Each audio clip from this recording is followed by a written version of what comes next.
এবার যে খবরের দিকে নজর রাখবো, পঞ্চায়েত নির্বাচনে আদালত অবমাননা মামলায় হলফনামা জমা দিল কলকাতা হাইকোর্টে নির্বাচন কমিশন। পাশাপাশি কেন্দ্রকে কপি জমা দেওয়ার নির্দেশ। মামলার পরবর্তী শুনানি রয়েছে 23শে ফেব্রুয়ারি। আপনাদের জানাবো, পঞ্চায়েত ভোটে আদালত অবমাননা মামলায় হলফনামা জমা দিল নির্বাচন কমিশন। কেন্দ্রকে কপি দেওয়ার নির্দেশ কলকাতা হাইকোর্টের। 23শে ফেব্রুয়ারি রয়েছে পরবর্তী শুনানি। কেন্দ্রকে হলফনামা কপি দেওয়ার নির্দেশ কলকাতা হাইকোর্টের। 23শে ফেব্রুয়ারি মামলার পরবর্তী শুনানি রয়েছে।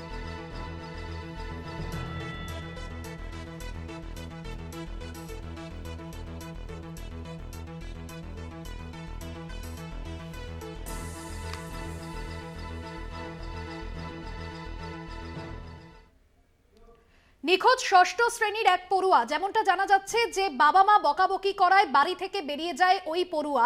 জগদ্দলের মণ্ডল পাড়ার ঘটনা, এবং এই ঘটনায় একেবারে পরিবার তারা যেরকম ভেঙে পড়েছেন, পরিবারের সদস্যরা। বাবা মা বকাবকি করায় বাড়ি থেকে বেরিয়ে যায় ষষ্ঠ শ্রেণীর ওই পড়ুয়া। তবে এখনো পর্যন্ত তার কোনো খোঁজ পাওয়া যায়নি।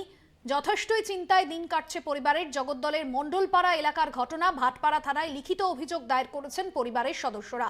গোটা ঘটনার তদন্ত ইতিমধ্যেই শুরু করেছে ভাটপাড়া থানার পুলিশ। পাশাপাশি নিখোঁজ ওই পড়ুয়াকে খোঁজার চেষ্টা করছে পুলিশ। অভিযোগের পরিপ্রেক্ষিতে ওই নিখোঁজ পড়ুয়াকে খোঁজার চেষ্টা করছে পুলিশ। জগদ্দলের মণ্ডলপাড়া অবস্তিপল্লীর ঘটনায় যথেষ্টই চাঞ্চল্য ছড়িয়েছে, এবং পরিবারের সদস্যরা তারা কিন্তু যথেষ্টই ভেঙে পড়েছেন।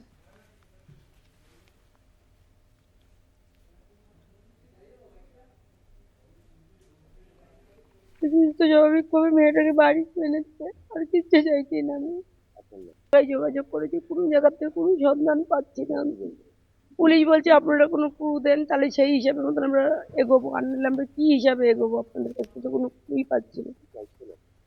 আমরা চাইছি আমার মেয়েটাকে শুধু সামনে আসতে, আর কিছুই নয়। সুস্থ স্বাভাবিকভাবে মেয়েটাকে বাড়ি এনেছে, আর কিচ্ছু চাইছি না আমি।